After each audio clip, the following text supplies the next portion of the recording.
আগের সময়ের কষ্ট ছিল গো নবীজি।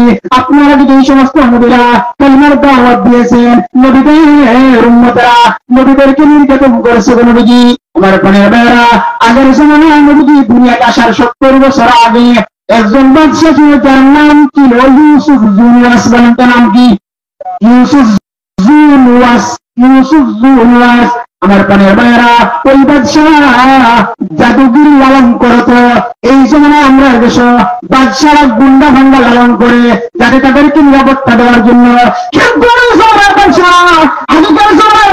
জাদুঘরদেরকে লালন করতো, জাদুঘররা তাদেরকে ভবিষ্যৎ বলতো, সে অনুযায়ী তারা চলতো। আমার প্রাণের ভাইয়েরা, ইউসুফ জুলওয়াস একজন প্রতাপশালী জালেম বাদশা ছিল। ইউসুফ জুলওয়াস তার জাদুঘরের মাধ্যমে ভবিষ্যৎ শুনিয়া আসিয়া রাষ্ট্র চালাইতে থাকে। বড় খারাপ বাদশা ছিল, বড় জালেম বাদশা ছিল। যখন তার জাদুগির বুড়া হয়ে যায়, এবার ডাল দেখো বাদশা ইউসুফ জুলওয়াস, আমি যদি এখন মারা যাই তোমার ভবিষ্যৎ কে বলবো? তোমার রাষ্ট্র থেকে একজন বিলিয়ন 12 জন ছাত্র দিয়া দাও, আমি তার জাদু শিখাইব। আমার বর্ষে আপনাকে ভবিষ্যৎ বলবে, আর ওই অনুযায়ী আপনি চলবেন, আপনার কোনো সমস্যা হবে না, আপনার নিরাপত্তা ঠিক হয়ে যাবে। অমনি মুহূর্তে বাদশাহ ইউসুফ জুলওয়াস একজন বিলিয়ন ছাত্র বাছাই করছে, যার নাম হলো আব্দুল্লাহ ইবনে তামির রাহমাতুল্লাহ আলাইহি। বলুন সুবহানাল্লাহ। আব্দুল্লাহ ইবনে তামির রাহমাতুল্লাহ আলাইহি ঘটনা ঘটনা যে ঘটনা কোরআনের মধ্যে বর্ণনা করেছেন, আমার মুসলিম শরীফের মধ্যে ইমাম মুসলিম রাহমাতুল্লাহ আলাইহি বর্ণনা করেছেন। আব্দুল্লাহ ইবনে তামির সূত্র হলো কেন হলো জাদুবিদ্যা অর্জন করার জন্য। বলেন তো জাদুবিদ্যা অর্জন করা হালাল না হারাম? হারাম। বলেন তো হালাল না হারাম? হারাম।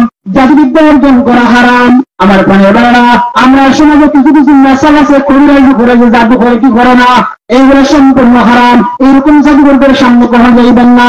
আমার প্রাণের ভাইয়েরা, বাদশাহ ইউসুফ জুলওয়াস একজন সূত্র বালককে বাছাই করলো জাদুবিদ্যা অর্জন করাবে। এবারে সূত্র বালক আব্দুল্লাহ ইবনে তামির রাহমাতুল্লাহ আলাইহি ওই বিদ্যা জাদুঘরের দরবারের মধ্যে যায় জাদুবিদ্যার ইলম অর্জন করার জন্য দিয়ে কোন নাউজুবিল্লাহ। আমার প্রাণের ভাইয়েরা, আব্দুল্লাহ ইবনে তামির রাহমাতুল্লাহ আলাইহি ওই জাদুঘরের বাড়িতে গিয়ে জাদুবিদ্যা অর্জন করে প্রতিদিন বাড়িতে আর জাদুবিদ্যা অর্জন করার জন্য যায়। একদিন যাওয়ার পথে কাকা দেখে একজন আলেমের বাড়ি দেখা যায়। সুবহানাল্লাহ। আমার প্রাণের ভাইয়েরা, দিনাত আলেমের বাড়ি দেখলো। আব্দুল্লাহ ইবনে তামির কাকা দেখে আলেমেরা মানুষদেরকে ওয়াজ করে নসিহত করে। আব্দুল্লাহ ইবনে তামির যদিও বাদশার পক্ষ থেকে জাদুবিদ্যা অর্জন করে, কিন্তু ওইগুলো সে কখনো মেনে নিতে পারে না। বাদশার চাপে পড়িয়া ওইগুলো সে জাদুবিদ্যা অর্জন করতে থাকে। আমার প্রাণের ভাইয়েরা, এবার সে আলেমের দরবার চলে যায়। ডাক ডাকে, হুজুর আপনি যে নসিহত করেন, আপনার নসিহত গুলো আমার পরিজার মধ্যে আঘাত করবে হুজুর। এবার খ্রিস্টান আলেম ডাক দেখো, বাবা তুমি কই যাও? আমি ওই জায়গার মধ্যে বাদশাহ ইউসুফ জুলওয়াসের জাদুঘরের মধ্যে তার বাড়ির কাছে গিয়া আমি জাদুবিদ্যা অর্জন করি। ওই আলেম ডাক দেখো, বাবা রে জাদুবিদ্যা অর্জন করা হারাম। একটা কাজ করো, তুমি এই মুহূর্তে কালিমা পড়ে নাও, লা ইলাহা ইল্লাল্লাহু ঈসা রূহুল্লাহ। ঈসা আলাইহিস সালামের আনিত ধর্ম গ্রহণ করো। যেরকম সুবহানাল্লাহ। আব্দুল্লাহ ইবনে তামির রাহমাতুল্লাহ আলাইহি সাথে সাথে কালিমা পড়ে মুসলমান হয়ে যায়। আমার ভাইরা, এবার যে কালিমা পড়েছে ওই হারামদার তুমি যে কালিমা করে মুসলমান হয়ে গেছো, ঈসা নবীর ধর্ম গ্রহণ করছো, এখন তোমার কোন নির্যাতন আসবে? হ্যাঁ বাবা, যদি তুমি বাদশার দরবারে যাও, বাদশা যদি জানতে পারো তোমার জিন্দারা কোনো তোমাকে হত্যা করে ফেলবে। আমার প্রিয় ভাইরা, অমনি মুহূর্তে আব্দুল্লাহ ইবনে তামির দিনাত আলেমের দরবারে যায়। আলেম ডাক দেখো, বাবা রে আমার দরবার প্রতিদিন আসবো, এখন তুমি মুসলমান হয়ে গেছো, দিনের শিক্ষা করা ফরজ হয়ে গেছে। যেরকম ঠিক কিনা? দিনের শিক্ষা করা ফরজ হয়ে গেছে। আমার দরবার আসবো, আমি তোমার আইলাম শিক্ষা দিব, তোমার মাসলা মাসাইল শিক্ষা দিব। আব্দুল্লাহ ইবনে তামির এবং আলেমের দরবারের মধ্যে যায়। আলেম দেখো, বাবা রে আমি যে তোমার এই কালিমা পড়াইছি, বাদশার সামনে কখন আমার নামটা উল্লেখ করবে না, বাদশা আমার হত্যা করে ফেলবে। আমার প্রাণের ভাইরা, অন্য মুহূর্তে আব্দুল্লাহ ইবনে তামির রাহমাতুল্লাহ আলাইহি মাত্র সূত্র বালক আলেমের দরবার থেকে এবার তার উস্তাদ জাদুঘরের দরবারের মধ্যে গিয়ে জাদুবিদ্যা অর্জন করে। এরকম ভাবে প্রতিদিন যায় আর আসে।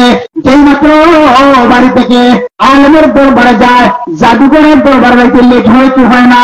লেট হওয়ার তো কথা। আমার পানের ভাইরা অন্য মুহূর্তে বাড়িতে যাইতে লেট হয়ে যায়, মা তারে মারে। আমার পানের ভাইরা যখন আলেমের দরবার থেকে বাড়িতে আসে, বাড়িতে আসার পর যখন আলেমের দরবারে ইলম অর্জন করার জন্য যায়, লেট হয়ে যায়, আলেম মারে, ওই যে জাদুঘরের তারে মারে। এমনি মুহূর্তে ওই আব্দুল্লাহ ইবনে তামের ডাক দেখে, হুজুর আমার মা বাবা আমারে মারে, জাদুঘর আমারে মারে, এখন আমি কি করবো হুজুর? অমনি মুহূর্তে ওই আলেম ডাক দেখে, বাবা রে তুমি সহ্য করে নিতে হবে, যেহেতু ইলম অর্জন করতে আসো, যেহেতু কলিমা পড়ে মুসলমান হয়ে গেছো, কষ্ট আসবে, নির্যাতন আসবে, সহ্য করে নিতে হবে। যেরকম ঠিক কিনা? এই জন্য মুসলমানরা ইসলামের উপর টিকে থাকতে গিয়ে যদি কখনো আমাদের তরিতাজা রক্ত দিতে হয়, জীবন দিতে হয়, দিতে পারবেন ইনশাআল্লাহ। ইসলামের জন্য, কোরআনের জন্য আমার জীবনটা কুরবান করে দিব। আব্দুল্লাহ ইবনে তামের রাহমাতুল্লাহি আলাইহি যে মাত্র এরকম যাতায়াত করে, একদিন যাতায়াতের অবস্থা তাকায় দেখে রাস্তার মধ্যে বিশাল বড় একটা পানি দেখা যায়, ভয়ঙ্কর পানি, যেরকম নাউজুবিল্লাহ, বিশাল বড় ভয়ঙ্কর পানি মানুষের দিকে হাওয়া করে যায়। তফসিরের কিতাবের মধ্যে কেউ কেউ লিখেছেন অজগর সাপ, আবার কেউ লিখেছেন যে সিংহ, মানে লেখা হয়েছে দাব্বা, মানে বিশাল বড় একটা পানি। আমার পানের ভাইয়েরা অমনি মুহূর্তে আব্দুল্লাহ ইবনে তামের রাহমাতুল্লাহ আলাইহি এইমাত্র বিশাল বড় পানির সামনে যায়, তার রাস্তাটা কিন্তু আটকাইছে না। আব্দুল্লাহ ইবনে তামের বাড়ির মধ্যে যাবে, অমনি মুহূর্তে মানুষের দৌড়াদৌড়ি করতে আছে। আব্দুল্লাহ ইবনে তামের চিন্তা করে, এই যে বিশাল বড় একটা সাপ, অথবা বিশাল বড় একটা সিংহ, যখন তো আমি বুজুল্যমান আছি, আমি তো ইলম অর্জন করতে আসি, ওইদিকে জাদুবিদ্যা অর্জন করি, আবার হুজুরের কাছে যাই, তখন কোনটা সত্য তা তো আমি জানি না। আমি বুজুল্যমান অবস্থা আছি, আমি বড় বিপদের মধ্যে আছি, এখন আমি পরীক্ষা করে নেব। আমার পানের ভাইরা ভালো করে লক্ষ্য করবেন। আব্দুল্লাহ ইবনে তামের এবার হাতের মধ্যে একটা কঙ্কর নিয়ে ডাক দেখ, আল্লাহ ও রব্বুল আলামিন, যদি আলেমের ধর্ম অসত্য হয়ে থাকে, তাহলে এই জন্তুর উপর, বিশাল বড় একটা পানির উপর, এই বড় ডক্টর সাতশোজনক পানিটা নিঃশেষ হয়ে যায়। যেরকম সুবহানাল্লাহ। যেই মতো আব্দুল্লাহ তামের ছোট্ট একটা কুলকে দিয়ে সাপ অথবা সিংহের উপর আঘাত করলেন, সাথে সাথে সিংহটা মারা গেল। যেরকম সুবহানাল্লাহ। আমার পানের ভাইরা আব্দুল্লাহ ইবনে তামের এবার বুঝতে পারলো আলেমের দরবার সত্য। আমার পানের ভাইরা এবার মানুষের যার বাড়ির মধ্যে চলে যায়, যার যার বাড়ির মধ্যে চলে যায়, ওইদিকে আব্দুল্লাহ ইবনে তামের হুজুরের দরবারে চলে যায়। ডাক দেখো, হুজুর এরকম ঘটনা ঘটছে, এখন আমি কি করবো? হুজুর ডাক দেখো, বাবা তুমি ছোট্ট সন্তান, এখন তো তোমার মাধ্যমে নম্বর একটা আচানক ঘটনা ঘটে গেল, এখন তো তোমার নির্যাতন আসবে, বাবা চৈত্য করে নিতে হবে। ও বাচ্চার সামনে কখনো যদি কোনদিন তুমি বাচ্চার সামনে পড়ো, আমার কথা যে বলবা না, আমি যে তোমার কালিমা পড়াইছি এই কথাটা কখনো কিন্তু বলবা না। আমার পানের বাংলা ওইদিকে মানুষের দৌড়াই আব্দুল্লাহ ইবনে তামের কাছে বলে বালা খুব রাজি পারে। এরকম যদি আমরা সময় কোন মানুষ অলৌকিক ঘটনা দেখায়, মানুষ দৌড়ে যাইব না, যাইতো নয়, মানুষ দৌড়ে যাইব।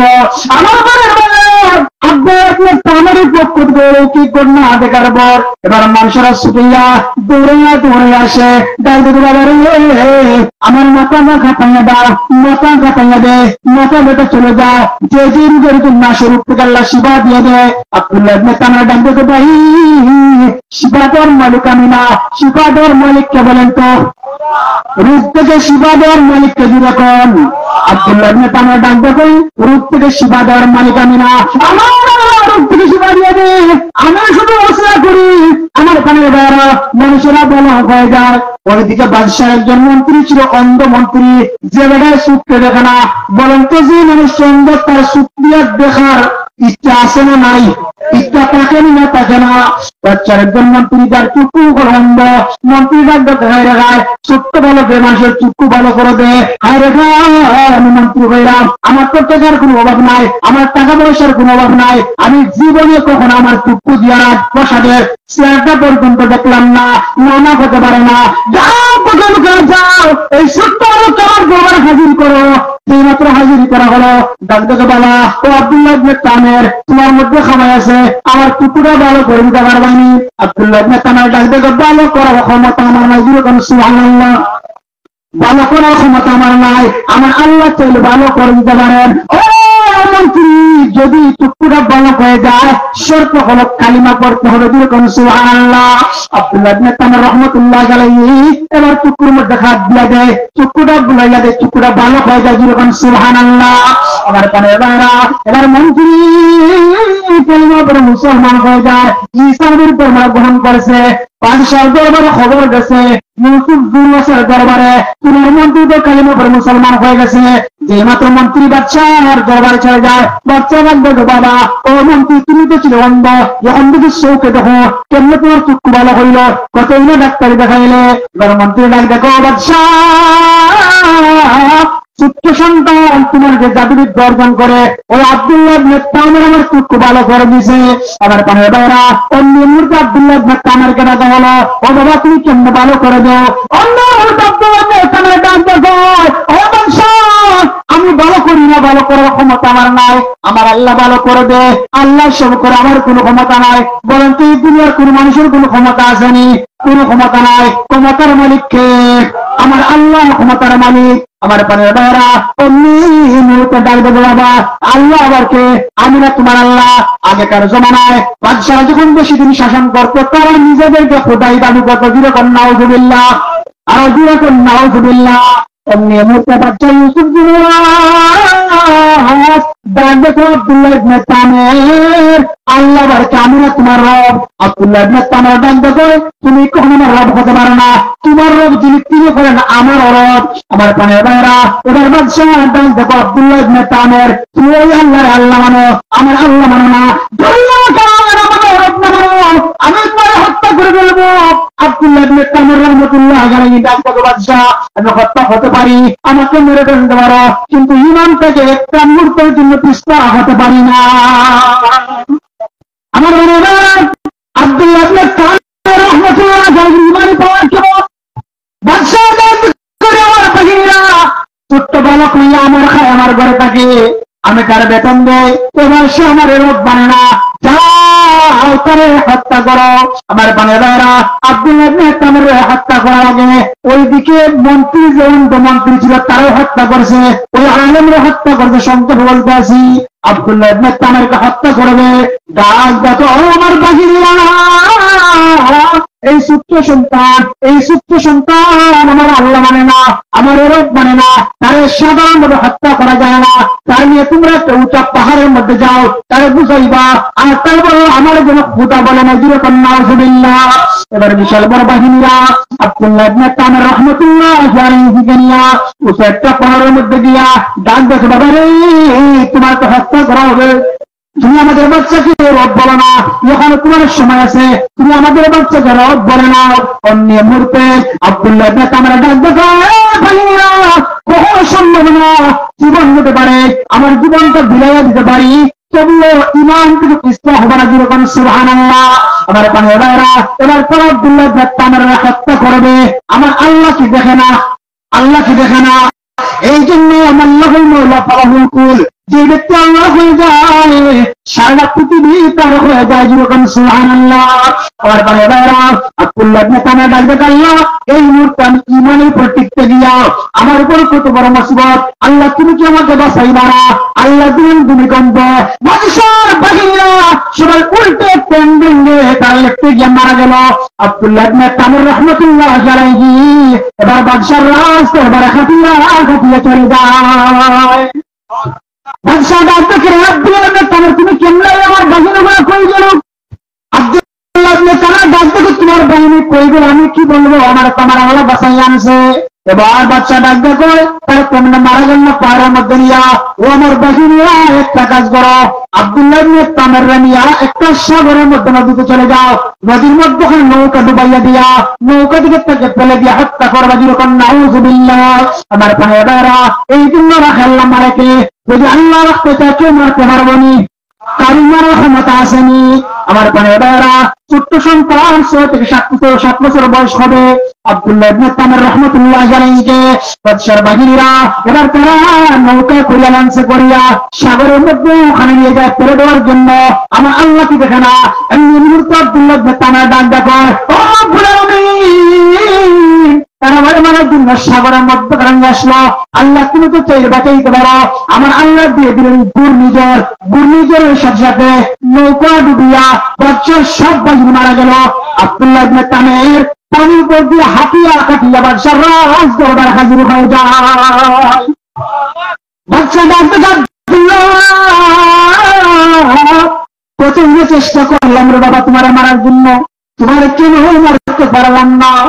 আব্দুল্লাহ ইবনে তামের ঈমান পাওয়ার কেমন, এই জন্য মারে করে বাবা যারা আল্লাহর নেককার বান্দা হয়, যারা আল্লাহর খালিস, যাদের মধ্যে তাকওয়া থাকে, যাদের মধ্যে পরহেজগারি থাকে, তারা কখনো দুনিয়ার আরাম আয়েশ চায় না, দুনিয়ার মায়া তার কখনো পারে না, তার রেজানুল্লাহর জন্য সব করতে পারে। যেরকম ঠিক কিনা আমার বন্ধুরা, আব্দুল্লাহ ইবনে তামের রাহমাতুল্লাহ আলাইহি ডাক দেখো বাদশাহ তুমি আমার মারতে পারবা না, আমি যেমন বললাম তুমি আমার মারতে পারবা, এছাড়া তোমার পক্ষে আমার মারা সম্ভব না। যেরকম সুবহানাল্লাহ। আমার পানের বেড়া আল্লাহর নেককার বান্দারা দুনিয়ার মায়ের মধ্যে পড়ে থাকে না, যখন তারা দেখে তাদের মতটা ভালো অবস্থা হবে, শাহাদাতের মত হবে, ওই সময় তারা মৃত্যুবরণ করতে রাজি হয়ে যায়। যেরকম সুবহানাল্লাহ। আমার পানের বেড়া আব্দুল্লাহ ইবনে তামের ডাক দেখে বাদশাহ তুমি যদি আমার হত্যা করতে চাও, আমার শর্ত করে একটা কাজ করবা, তুমি তো বড় একজন বাদশাহ, পৃথিবীর সব মানুষের, রাষ্ট্রের সব মানুষ একটা মাঠের মধ্যে জমায়েত করবা, জমায়েত করিয়া আমার উপর তুমি তীর নিক্ষেপ করবা, তীর নিক্ষেপ করার পর আমার আল্লাহর নামটা নিবা, বিসমিল্লাহির রাব্বিকা হাযাল গুলাম, এই গুলামের রবের নামে নাম দিয়ে শুরু করলাম, এইবার তীর নিক্ষেপ করবেন। যদি আমার রবের নাম নিয়ে আমার উপর তীর মারাও, আমি আব্দুল্লাহ ইবনে তামের কিন্তু মারা যাবো। এবার বাদশাহ সব মানুষের জমায়েত করিয়া, এবার একটা মাঠের মধ্যে জমায়েত করিয়া আব্দুল্লাহ ইবনে তামের হত্যা করবে। অমনি মুহূর্তে তীর দিয়া আব্দুল্লাহ ইবনে তামের দিকে মারবে। এবার পড়েছে বিসমিল্লাহি রাব্বিল গুলাম, এই রবের মালিকের নাম শুরু করলাম। এই বলে যে মাত্র তীর নিক্ষেপ করেছে, মুহূর্তের মধ্যে আব্দুল্লাহ ইবনে তামের কপাল দিয়ে তীর ঢুকিয়া রক্ত বের হইয়া মুহূর্তের মধ্যে আব্দুল্লাহ ইবনে তামের শাহাদাতের পেয়ালা পান করে নিলেন। আমার মনে হয় যেই মাত্র আব্দুল্লাহ ইবনে তামের শহীদ হয়ে গেলেন, শাহাদাতের পেয়ালা পান করলেন, বলেন তো মোটটা ভালো না খারাপ? এই জন্য যারা শাহাদাতের পেয়ালা পান করে তাদের মোটটা কত ভালো। আব্দুল্লাহ ইবনে তামের রাহমাতুল্লাহ আলাইহি শাহাদাত বরণ করলেন। এবার ওই মজলিসের মধ্যে যত মানুষ ছিল তারা ডাক দেয় আমান্না বিরাব্বিল গুলাম, এই গুলামের এই বরকতের রবের উপর আমরা ঈমান আনয়ন করলাম, এই বরকতের রবের উপর আমরা ঈমান আনয়ন করলাম। মুহূর্তের মধ্যে হাজার হাজার মানুষ, লক্ষ লক্ষ মানুষ বাদশা ডাক দিয়ে জমায়েত করছে। মানুষ খবর মনে বেশি হইব, এবার সব মানুষ কালিমা করে মুসলমান হয়ে যায়। বাদশা ডাক করতে মাইরা তো করলাম আরো বিপদে যে তাকে আমি আমাকে রব ডাকার জন্য এত নির্যাতন করলাম, তখন তারা আমি মারলাম, তারা একজন মারলাম, মারার সাথে সাথে এত লক্ষ কোটি মানুষ কালিমা পড়া ইসলামের আমি তো ধর্ম গ্রহণ করেন। লোকায় রাখায় কি বলো, আল্লাহ বলেন কতিলা আসহাবুল উখদুদ, ধ্বংস হয়েছে পরীক্ষা খননকারীরা, যারা অগ্নিকুণ্ড খনন করছিল, অগ্নিকুণ্ড তারা ধ্বংস হয়েছে। আমার আল্লাহ তাদের ধ্বংস অনিবার্য করে দিয়েছে। জানি তাদের খাসারত্তি ছিল, তারা একটা গুরুত্ব বানিয়া যখন বাদশাহ দেখলো সবাই কালিমা করে মুসলমান হয়ে গেছে, তখন কি করে যায়, ওদেরকে হত্যা করতে হবে। কেউ দুনিয়ার জন্য রাখবো না, যারা ইসলামিক ধর্ম গ্রহণ করছে সবাই হত্যা করতে হবে। তারা বিশাল বড় একটা গর্ত খনন করিয়া গর্তের মধ্যে আগুন দিয়া মুসলমানদেরকে জ্বালাইতেছে। মুসলমানদেরকে অগ্নির মধ্যে ফেলে দেয়, একদিনে 20,000 মুসলমানকে আগুনের মধ্যে ফেলে দিয়ে হত্যা করেছে। যেরকম নাউজুবিল্লাহ। আমার বাবা অমনি মুহূর্তে গর্তের মধ্যে যখন মুসলমানদেরকে ফেলে দেয়, ওই গর্তের মধ্যে ফেলে দিবে একজন মহিলা, তার কুলের মধ্যে ছিল একটা সন্তান, সেই ছোট্ট সন্তান নিয়ে মা আগুনের মধ্যে কি মাত্র জাপ দিবে, ওই মা চিন্তা করে দেখায় আমার সন্তান কুলের শিশুর আমি কেমন আগুনের মধ্যে জাপ দেয়, এরা তো করতে পারে না, আমি মার জীবন চলে যাক, কোনো অসুবিধা নাই, আমার সন্তানটা আগুনের মধ্যে চলবো, আমি মা সহ্য করতে পারি না। অন্য মুহূর্তে আমার আল্লাহ ছোট্ট সন্তানের জবানটা করে দিলেন। ওই সন্তানটা দেখে মা তুমি চিন্তা করি না গো মা, এরা যদি আগুন আসলে আগুন না, এই আগুনের মধ্যে আল্লাহ তোমার এবং আমার জন্য জান্নাত বানিয়ে রেখেছেন। যেরকম সুবহানাল্লাহ। এই আগুনকে তোমা আল্লাহ আমাদের জন্য জান্নাত বানাইছে। এই জন্য বলেন তো, আগুনকে জান্নাতের বাগান বানানোর মালিককে? আল্লাহ ইব্রাহিম নবীর জন্য আগুনকে জান্নাত বানাইছেন কি বানাইছেন না? আল্লাহ সূত্র বাচ্চা